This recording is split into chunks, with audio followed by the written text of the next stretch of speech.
Posso iniciar, pai? Posso iniciar já? Oi, boa noite. Hoje nós vamos iniciar a palestra com a leitura do livro Deus Contigo, de Clayton Levy, pelo Espírito de Augusto. Crédito divino. Deus sabe das imperfeições que carregas. Mesmo assim, conta com as tuas qualidades. Deus conhece os limites que te assinalam. Ainda assim, espera a colaboração na medida das tuas forças. Deus registra tuas excitações e instantes de desequilíbrio. Não obstante, espera pela força de tua fé e pela firmeza de teus propósitos. O Pai conhece a condição dos filhos imperfeitos que caracteriza a todos nós. Entretanto, jamais discrimina ninguém no trabalho de edificação do mundo novo. O Cristo, ao seu tempo entre os homens, também conhecia o lado sombrio de seus discípulos. Mesmo assim, não recusou a luz que reuniam para a edificação de sua mensagem. Assim também como todos nós. Ninguém pode negar a condição de devedores perante a consciência cósmica. Todavia, quando se trata de atuar no bem pelos outros ou em benefício de si próprio, todos contamos com um crédito divino, apoiando-nos, sustentando e nos convidando a fazer sempre o melhor conforme nossas condições. Deus não esquece. Ameaças? Deus é o amparo seguro. Tropeços? Deus é o apoio certo. Provas?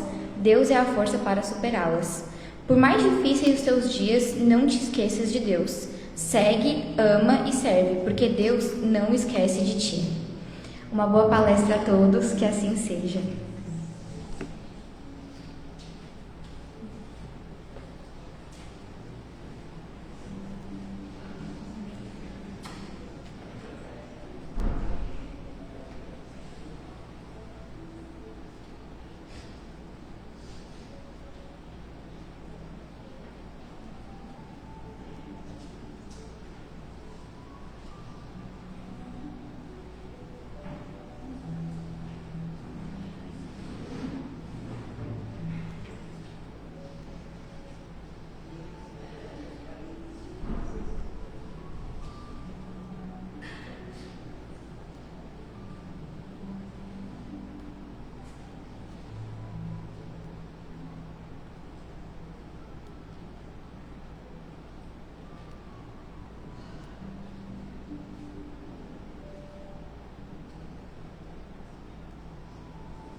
Boa noite a todos.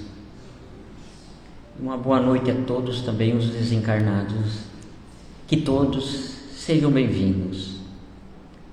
Queridos irmãos, a casa é nossa, a casa é de todos. Que sejam todos abençoados. E muito obrigado por estar aqui. Que todos se sintam bem, se sintam à vontade. E convido a todos a nós se conectar com o alto neste momento. Aquele que tem domínio das suas emoções pode fechar os seus olhos, levando o pensamento a Deus e trazendo o seu anjo de guarda bem pertinho. Vamos orar. Pai de infinita bondade, Pai de infinito amor, derrame sobre todos nós, Senhor, as tuas bênçãos, a tua energia, Senhor. E através de teu Filho, nosso irmão maior, Jesus, que essa energia seja mudada aqui, transformada nessas bênçãos divinas em cura, de amor, de paz, de compreensão, e que todos tenham essa conexão com o alto, através do seu mentor, do seu anjo de guarda, que essas energias possam sempre se estender aonde o pensamento nosso levar, aonde precisar. Agradecemos sempre ao alto por essas energias, por essas bênçãos, por esse lugar abençoado, Centro Espírita, caminho de luz, luz para todos. Pai nosso que estais nos céus, santificado seja o vosso nome. Venha a nós o vosso reino. Seja feita a vossa vontade, assim na terra como no céu. O pão nosso de cada dia que nos dai hoje. Perdoai-nos, Senhor, as nossas ofensas, assim como nós perdoamos a quem nos tem ofendido. E não deixeis cair tentação, mas livrai-nos do mal, Senhor. Porque teu é o reino, é o poder, a glória, para todos sempre, Senhor. Muito obrigado, Senhor. Muito obrigado, Jesus. Muito obrigado a Mãe Maria de Nazaré. Muito obrigado a todos. Que todos tenham uma ótima palestra. Hoje nós temos o nosso irmão de Laguna, Joel, da Seara dos Pobres. Seja bem-vindo, uma ótima palestra, que Deus te abençoe.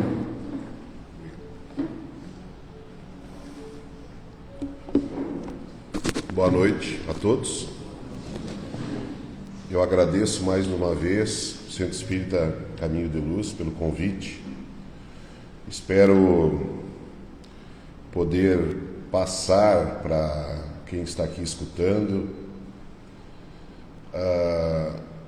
um pouco daquilo que a doutrina espírita fala, essa doutrina consoladora, essa doutrina que transformou a vida de muitas pessoas, que continua transformando a vida de pessoas através de explicações sensatas, lógicas, sem fanatismo, sem dogmas inexplicáveis, mas com uma razão, com racionalismo, que transforma o Espiritismo numa filosofia, numa ciência, com resultados de transformação moral.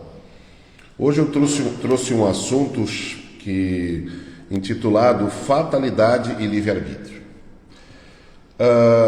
Deus nos dá essa possibilidade da reencarnação, que eu acredito que seja a maior invenção de Deus, a maior sacada que Deus teve, foi essa possibilidade que, em sabendo que nós não teríamos a capacidade de aprender de passar de um espírito simples e ignorante a um espírito de luz em uma vida só, por mais extensa que ela pudesse ser, 80, 90 anos, ele permite que nós possamos aprender um pouco e voltar novamente para aprender. E esse tempo é ilimitado. Não existe um número de encarnações limites em que depois daquela Deus desista de nós. Que depois de um número X de encarnações, Deus diga, não, esse aí descarta porque esse não tem jeito. Não. E isso a doutrina espírita nos mostra, que nós temos a possibilidade de reencarnarmos, vivermos em diferentes corpos, até nós nos tornarmos o que a escala evolutiva que tem no Livro dos Espíritos nos fala, até nós chegarmos ao nível de um espírito de luz, de um espírito puro. Então essa possibilidade faz com que nós venhamos aqui na Terra com uma programação. Deus não larga essa quantidade de espíritos encarnados sem uma programação. E aí a gente vem no questionamento, e esse questionamento de fatalidade e livre-arbítrio, a gente encontra tanto no Livro dos Espíritos, na terceira parte do Livro dos Espíritos, intitulado As Leis Morais, mais especificamente na Lei da Liberdade. que das 10 leis que Deus nos ofereceu, tem uma que é a lei da liberdade. Então, fatalidade. A fatalidade existe para nós, espíritos encarnados? Vamos definir fatalidade, né? Fatalidade é praticamente a mesma coisa, é sinônimo que algo que vai acontecer com a gente. Fatalidade não significa, pessoal, eu estava conversando hoje com a minha esposa e quando eu falava fatalidade ela dizia, mas é desastre, é acidente, Não, fatalidade não significa algo ruim. Fatalidade significa algo que nós não conseguimos evitar que ele aconteça. Inclusive, a felicidade é uma fatalidade. É uma das fatalidades que todos nós, espíritos encarnados, estamos fatalmente destinados a ser felizes. Então, a fatalidade é sinônimo de destino. O que é o destino? O que é fatalidade? É aquilo que nós não conseguimos evitar, que já está programado para a nossa existência, que vai acontecer. Então, aí entra fatalidade, não seria o contrário de livre-arbítrio? Vamos definir o que é livre-arbítrio. Arbítrio é decisão, livre é livre. Então, é a capacidade da livre decisão. Nós temos a liberdade de decidirmos os nossos destinos e as nossas atitudes. Eu digo nós que estamos num planeta de provas e expiações, já num período de transição para um planeta de regeneração. Nós temos a capacidade da escolha. Inclusive, quando é feita essa programação reencarnatória, isto é, quando nós estamos nos preparando para a próxima reencarnação, a espiritualidade permite que nós também ajudamos no planejamento dessa reencarnação. O que não acontece nos planetas primitivos, aqueles planetas anteriores ao que a nossa Terra é hoje. Então, veja como nós ainda somos espíritos bastante atrasados. Nós vivemos num planeta de prova e expiações, isso a gente sabe. E antes da gente, o que tem? Planetas primitivos. E antes dos planetas primitivos, não tem mais nada. Então, nós, na escala evolutiva dos planetas, porque os planetas também evoluem, nós estamos no segundo planeta ainda. Né? Nós passamos de um planeta de provas e expiações, de primitivo, e o planeta Terra já foi um planeta de primitivo, na época dos homens das cavernas, na época dos neandertais, nós éramos, se nós por acaso reencarnamos em algum momento nessa época, nós vivíamos num planeta primitivo, onde os espíritos ali reencarnados não tinham a possibilidade de ajudar, de colaborar na programação da sua reencarnação, porque eles eram pouco mais avançado, um pouco mais evoluído que os animais. Então, naquela balança onde tem razão e instinto, eles viviam mais por instintos, assim como os animais hoje, do que pela razão. Praticamente, eles viviam para duas coisas: alimentação e procriação. Era só o que eles faziam. Hoje nós, no planeta de provas e expiações, já finalizando, já passando para essa transição, onde o planeta Terra se tornará um planeta de regeneração, as nossas programações reencarnatórias já contam com a nossa colaboração. Nós também ajudamos a escolher aquilo que a gente quer passar aqui na Terra. E isso diz uma coisa muito importante para a gente. A situação que a gente se encontra hoje, quer seja feliz, quer seja triste, quer seja de sofrimento, quer seja de alegria, nós ajudamos a escrever essa nossa história. Então a gente não pode jamais dizer, porque eu fui esquecido por Deus, porque Deus é tão ruim com a gente, comigo. Não, porque nós, na maioria das situações, nós ajudamos a escrever aonde eu vou morar, qual é a minha situação financeira, sentimental, qual é a cidade que eu vou nascer. E isso é uma das coisas que está definida entre a fatalidade e a liberdade, entre a fatalidade e o livre-arbítrio. Eu tinha um amigo meu, quando eu era adolescente, que ele adorava futebol, né? E ele se saía, era uma pessoa muito especial, muito talentosa como goleiro, o Jorge. Ele era um goleiro fora de série, era um menino que provavelmente tinha uma grande chance de se tornar um goleiro profissional, né? Ou fazer carreira como goleiro.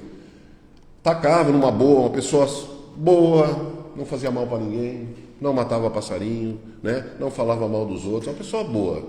E um dia o Jorge sumiu, desapareceu, ficou uns 2 meses sem a gente ver o Jorge. A gente, naquela época, né, as pessoas não, a gurizada não fica sabendo do que acontece ali na rua. Quando iam para casa, ninguém sabia mais nada. Depois nós ficamos sabendo que o Jorge tinha sofrido um acidente e tinha perdido um braço. Ficou só com o cotoco, né? E a gente, poxa vida, que coisa, né? Beleza. Um outro exemplo que acontece, eu até anotei aqui, é aquele pianista João Carlos Martins. Um maestro excelente, um expoente da música brasileira, um pianista famoso, né? Um pianista clássico, descobriu que tinha uma doença, que eu anotei aqui, chamada distonia focal, que é uma doença considerada rara, causada por um problema no sistema nervoso central, sem cura. Até aí a gente não entendeu nada, também não precisa entender. O que a gente tem que entender, o que ele entendeu, é que ele perdeu os movimentos da mão. Poxa, não podia ser do cotovelo, né? Ele conseguiria tocar o seu piano, mas da mão, das mãos. Você sabe o que é as mãos para um pianista? É tudo. É tudo na vida. E ele perdeu. O Jorge queria ser goleiro, não chegou a ser um excelente goleiro, mas perdeu um braço. Acabou qualquer suposição, qualquer pretensão que ele pudesse ter para ser goleiro, acabou. E aí a gente fica pensando, por que eu, Joel, não jogava nada, não tinha pretensão nenhuma no esporte, não sei tocar piano, por que eu tenho, não deu isso aí em mim? Por que eu não perdi o braço? Por que foi logo o Jorge e o João Carlos Martins? Por que acontece isso, né? Meus amigos, a gente tem que dar graças a Deus nessa hora por ter lido todos esses livros da doutrina espírita e ter compreendido por que essas coisas acontecem. Talvez a gente não saiba exatamente por que especificamente aconteceu desta forma e não de outra forma. Mas a gente entende que a coisa aconteceu. Por que ela aconteceu? Né? Que nós viemos de outras vidas. Que esse momento que nós estamos passando, 20, 30, 40, 70 anos, é um capítulo, é apenas um capítulo nesse livro de páginas infinitas chamado A Vida de Cada Um de Nós. E que talvez hoje o que esteja acontecendo com as pessoas de uma maneira desagradável são consequências das nossas atitudes de outras vidas. A reencarnação é algo fora de série. Eu vou voltar na fatalidade, livre-arbítrio, tá? A reencarnação é algo fora de série. A gente percebe, continuando a falar sobre a música, né? Agora com a história das mídias, com o Instagram, com o WhatsApp, com o Facebook, daqui a pouco tu abre e do nada aparece um japonesinho de 6 anos tocando todas as músicas de Beethoven no piano. A gente sabe, né, um pouco, que tu tem que ficar no mínimo 10 anos aprendendo música, aprendendo piano, para tocar mais ou menos, para tocar no aniversário do teu cunhado. Aí aparece aquele menino com 6 anos tocando de uma maneira perfeita, e para aquelas pessoas que entendem de música, que escutam, diz assim, não, ele está tocando exatamente como Beethoven tocava, como Chopin tocava. E aí a gente que entende dessa situação, para um pouquinho, esse guri aí não aprendeu a tocar piano nessa encarnação, ele já sabia tocar piano. Vamos dar um exemplo que chega um menino de 6 anos, numa escola que a mãe diz assim, esse guri aí adora piano, e a gente queria botar ele nessa aula de música. Aí a professora chega para a mãe e diz assim, eu posso ver qual é o nível que o seu filho está no piano, para ver em qual grau, em qual método que nós vamos colocar, em qual apostila, se na apostila 1, a 2, né? E aí o menino senta no piano e toca a maneira como as pessoas com mais de 10 anos de prática tocam. O que essa mãe vai dizer? Ah, esse menino aí já veio de aulas de piano teve outra escola aí. A senhora, ele nunca fez aula de piano? Nunca. Não, esse menino fez aula de piano em algum outro lugar. Porque essa habilidade que ele tem não foi agora que ele pegou. Então, quando a gente percebe uma criança que ela é superdotado em alguma arte, ou no violão, ou no ato de falar vários idiomas, a gente acha que é da cabeça, que é do cérebro, né? Que é a própria capacidade que naquele curto período de vida que ela viveu, ela aprendeu, ela desenvolveu de uma maneira sobre-humana, e ainda chamamos de dom, né? Não, é lógico que é pela reencarnação. É lógico que essa criança, ela é criança somente no seu corpo, mas que o espírito é um espírito milenário, um espírito que já passou por várias existências e já aprendeu várias atividades. E em algumas habilidades são adormecidas porque o espírito precisa aprender outras habilidades. Mas lá numa outra reencarnação volta aquela habilidade, né? Como no exemplo que estão falando, no tocar um instrumento, ou na habilidade em alguma ciência, em alguma matemática, né? Nas matemáticas. Agora, a fatalidade e o livre-arbítrio. Existe fatalidade na vida da gente, para a doutrina espírita existe fatalidade? Fatalidade no sentido que é aquilo que nós não conseguimos evitar, que não depende das nossas escolhas. Como é que ela ficaria frente a frente com o livre-arbítrio? Fatalidade é aquilo que nós não conseguimos evitar e não depende da nossa escolha. Livre-arbítrio é aquilo que Deus permite que cada um de nós tenhamos, a liberdade da escolha. Kardec também teve essa mesma dúvida. E na questão 843, lá no livro da Lei da Liberdade, ele questiona os espíritos perguntando: o homem tem livre-arbítrio nos seus atos? E os espíritos respondem: pois se tem a liberdade de pensar, tem a de agir.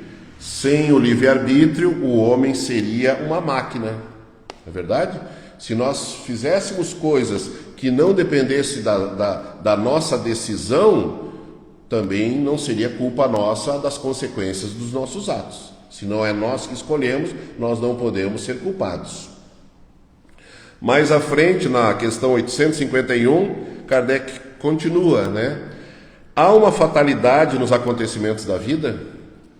Quer dizer, todos os acontecimentos são pré-determinados? E nesse caso, em que se torna o livre-arbítrio? E aí os espíritos dão a resposta: a fatalidade não existe senão para a escolha feita pelo espírito antes da reencarnação. Olha só.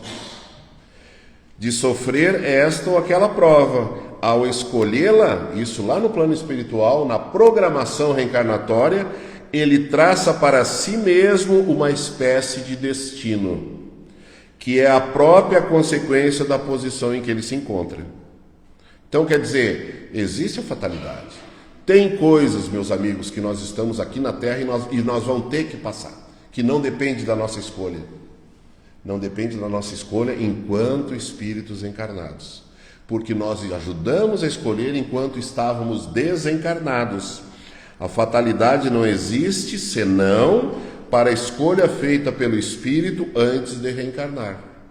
Então, existem aquelas situações que nós precisamos passar.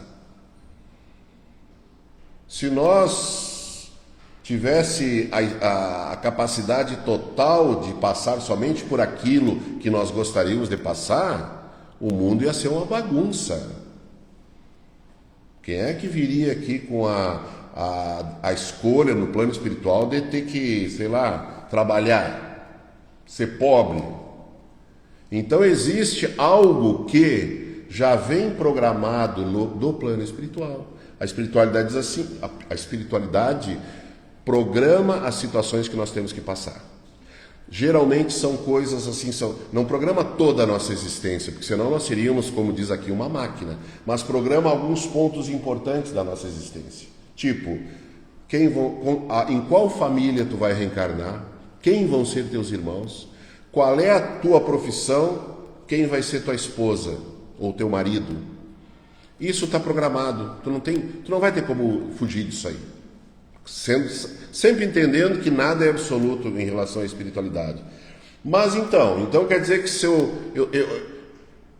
o que acontece? Eu vim com a missão de ser, a fatalidade, é o meu destino ser, e eu escolho a profissão lá no plano espiritual.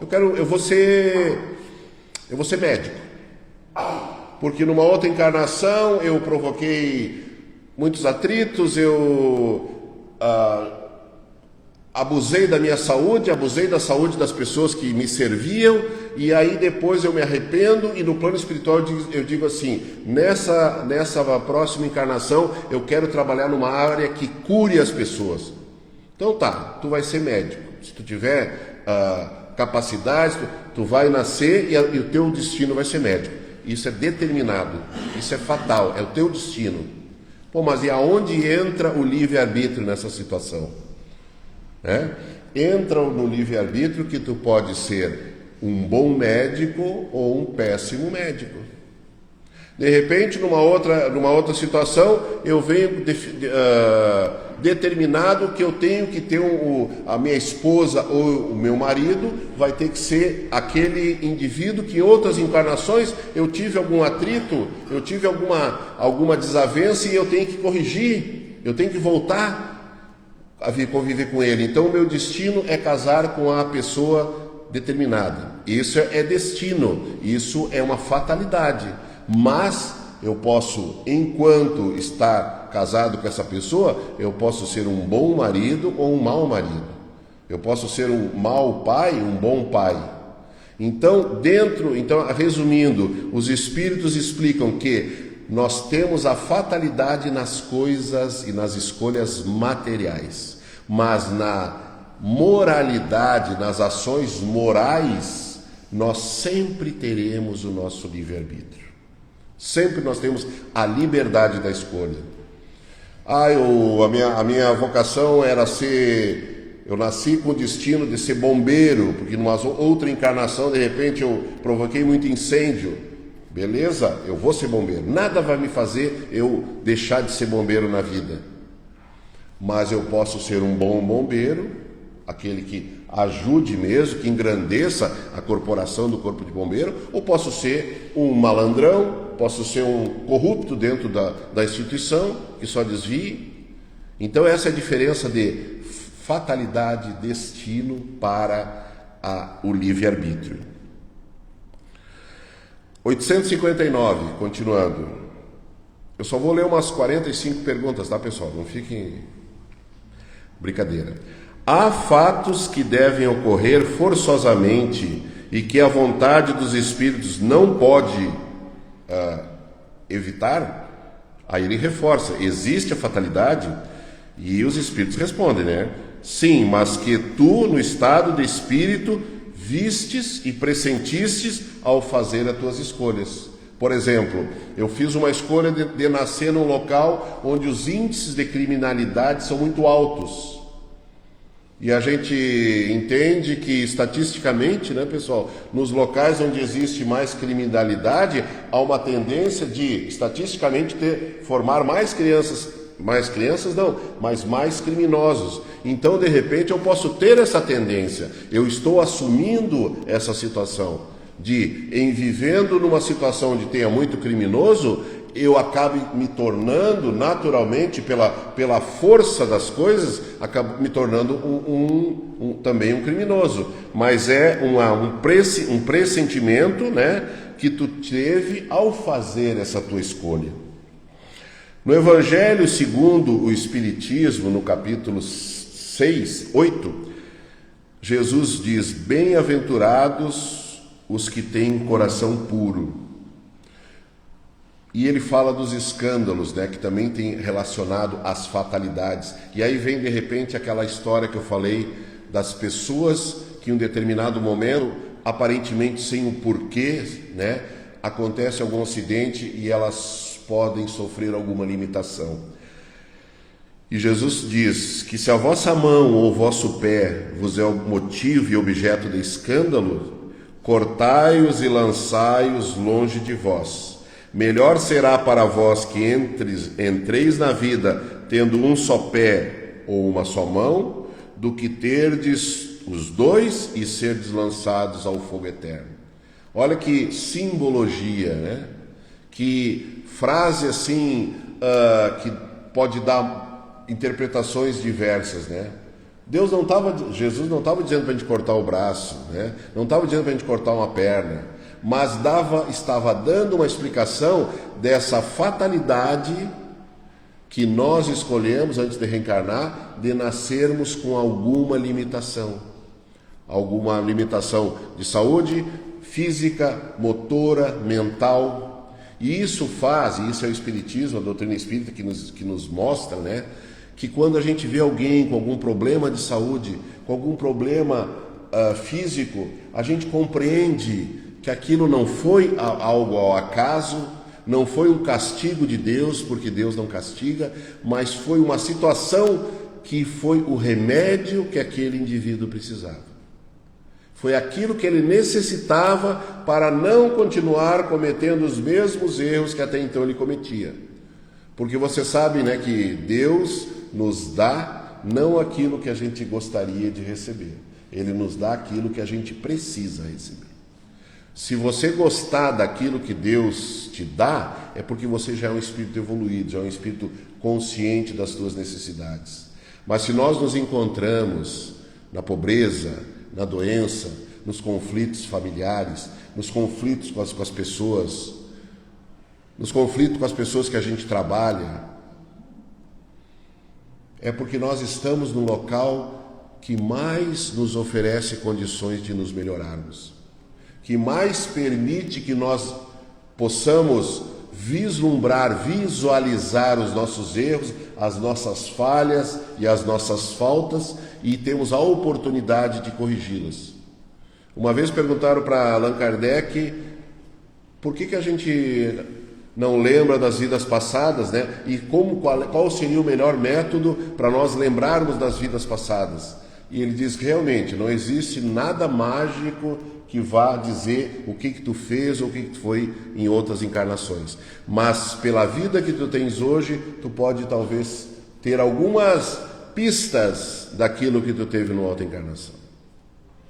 Tem um menininho lá em Laguna, coitadinho, ele é todo tortinho. Para andar de bicicleta, ele tem problema numa perna, eu não sei o que ele teve, se ele teve problema no parto, se ele teve algum acidente, ou se ele teve algum problema cerebral que deixou ele com uma deformidade.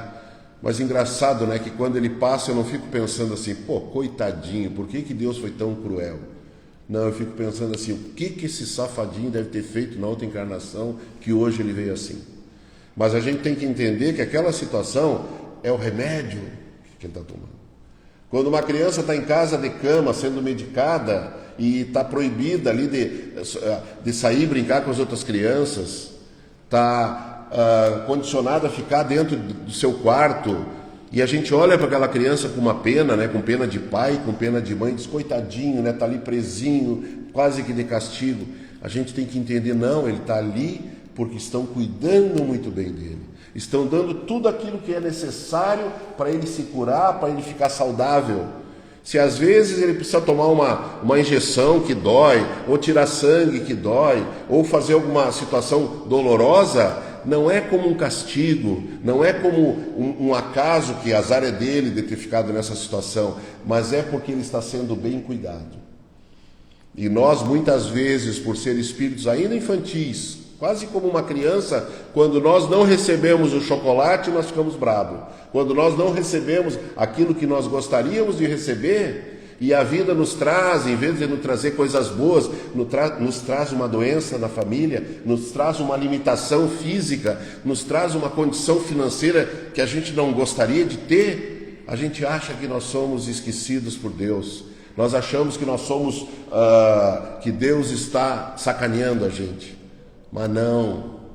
Eu vou terminar com aquela história que todo mundo já deve ter ouvido falar. Mas eu vou falar de novo, porque eu estou com o microfone. Que Jesus, que o discípulo disse: Senhor, tu dissestes que estaria sempre do meu lado, que nos momentos mais difíceis da minha vida, tu estarias sempre ao meu lado. Mas, no entanto, enquanto eu caminhava, eu olhava para trás e via apenas um par de pegadas. Aonde tu estavas naquele momento que eu mais precisei de ti? E Jesus olha para ele e diz o quê? Meu filho, eu jamais te abandonei. Eu jamais te deixaria sozinho. Quando tu olhasse para trás e vistes apenas um par de pegada, foi naquele momento que eu te carreguei no colo.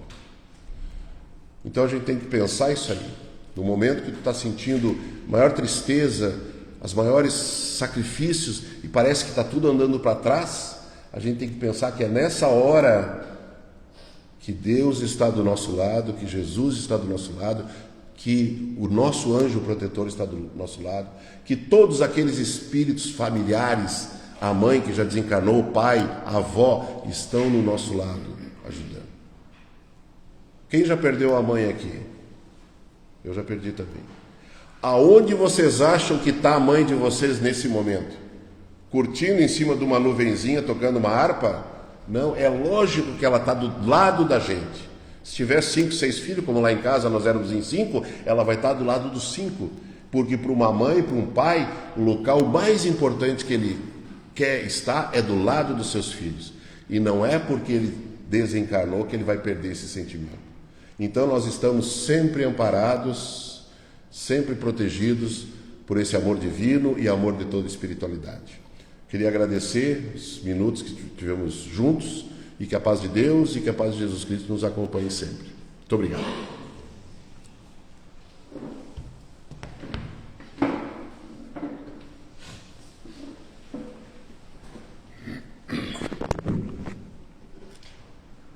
Nossos sinceros agradecimento ao nosso irmão Joel, que veio de Laguna. Muito obrigado pelo trabalho.